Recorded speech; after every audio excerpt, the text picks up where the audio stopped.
नमस्कार साथियों, आज हिंदी पत्रकारिता की बात करते हैं।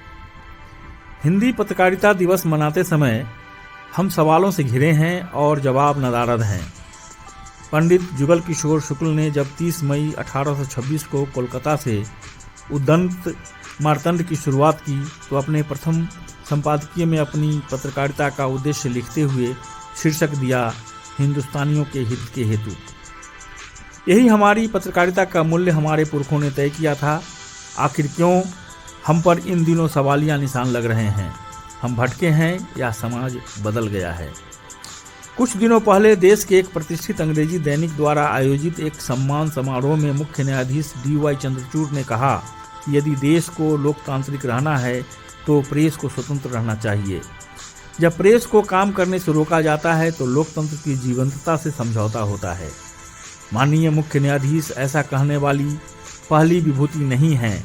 उनसे पहले भी कई बार कई प्रमुख हस्तियां प्रेस और मीडिया की स्वतंत्रता को लेकर मिलते जुलते विचार सार्वजनिक रूप से अभिव्यक्त कर चुके हैं। मीडिया को लोकतंत्र का चौथा स्तंभ कहा जाता है तो वह अकारण नहीं है। उसने समय समय पर लोकतांत्रिक मूल्यों और सामाजिक हितों की रक्षा के लिए बहुत काम किया है और इसके लिए बड़ी कीमत भी चुकाई है। इसके बदले उसे समाज का, लोगों का भरपूर विश्वास और सम्मान भी हासिल हुआ है। लेकिन दुर्भाग्य से बीते 2-3 दशकों में यह विश्वास लगातार दरकता गया है, सम्मान घटता गया है। मीडिया की इस घटती प्रतिष्ठा और विश्वसनीयता के पीछे बहुत सारे कारण गिनाए जा सकते हैं। सबसे पहला तो यही है कि उदारीकरण की आंधी से पहले जिस मीडिया ने खुद को एक मिशन बनाए रखा था, उसने व्यावसायिकता की चकाचौंध में बहुत तेजी से अपना कॉरपोरेटाइजेशन कर लिया और खुद को मिशन की बजाय खालिस प्रोफेशन बना लिया।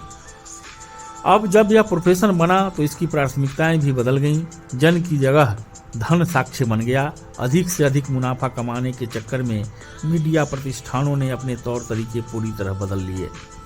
कंटेंट की बजाय उन्होंने आइटम पर ज़्यादा ध्यान देना शुरू किया ताकि रीडरशिप और TRP में ज़्यादा से ज़्यादा ऊंचाई पर पहुंचा जा सके। जितनी ज़्यादा ऊंचाई उतना ज़्यादा विज्ञापन राजस्व, उसमें भी भारी घालमेल। अधिकतर अखबार और TV चैनल सामग्री की गुणवत्ता की बजाय आंकड़ों की बाजीगरी में अधिक भरोसा करने लगे। लेकिन या तो उन्होंने इस पर ध्यान नहीं दिया या फिर परवाह नहीं की कि इस पूरे चक्र में वे समाज और लोगों का भरोसा खो रहे हैं। अब स्थिति यह है कि मीडिया तो लगातार विस्तार कर रहा है, लेकिन लोगों में उसकी विश्वसनीयता लगातार कम हो रही है। आज मीडिया के बहुत सारे रूप हैं। मनोरंजन को छोड़ दीजिए तो रेडियो ज़्यादा लोग सुनते नहीं, TV देखते नहीं, अखबार पढ़ते नहीं। अगर यह सब करते भी हैं तो ये माध्यम उनके मन में कोई सकारात्मकता जगह पाने में सफल नहीं हो पाते। जबकि कालांतर में ऐसे असंख्य अवसर आए हैं जब मीडिया ने अपने सामाजिक और लोकतांत्रिक दायित्वों का भली भांति निर्वहन किया है।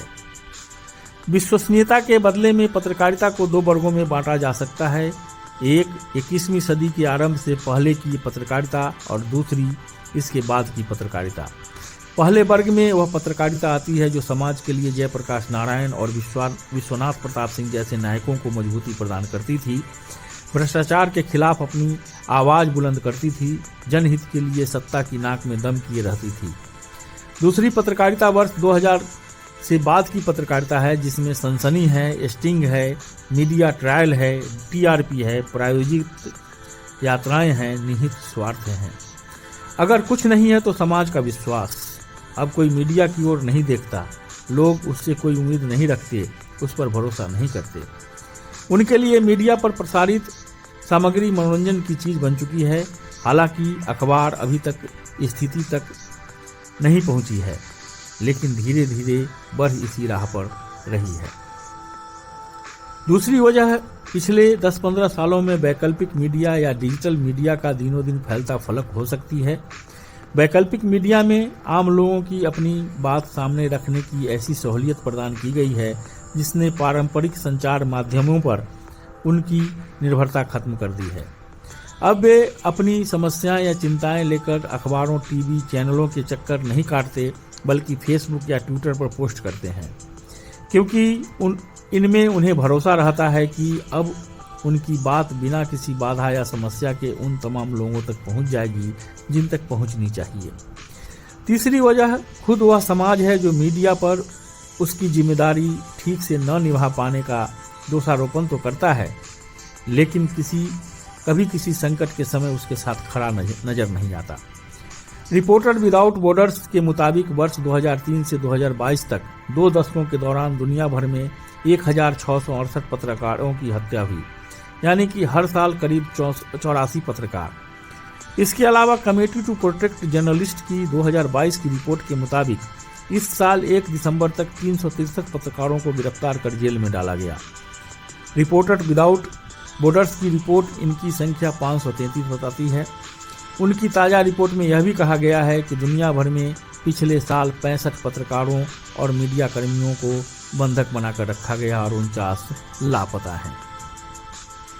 अब आप याद कीजिए कि क्या कहीं आपने किसी देश, शहर या समाज में लोगों को इस बात के लिए इकट्ठा होकर कोई सामाजिक आंदोलन या धरना प्रदर्शन करते देखा है कि अमुक पत्रकार को जेल से रिहा किया जाए, या अमुक पत्रकार के हत्यारों को गिरफ्तार किया जाए, या अमुक पत्रकार जिसका अरसे से कोई अता पता नहीं है उसका पता लगाया जाए। और तो और जिन लोगों के हित के लिए पत्रकारों ने अपनी जान जोखिम में डाली है, समाज उनके परिवार की मदद के लिए भी कभी खड़ा नजर नहीं आता।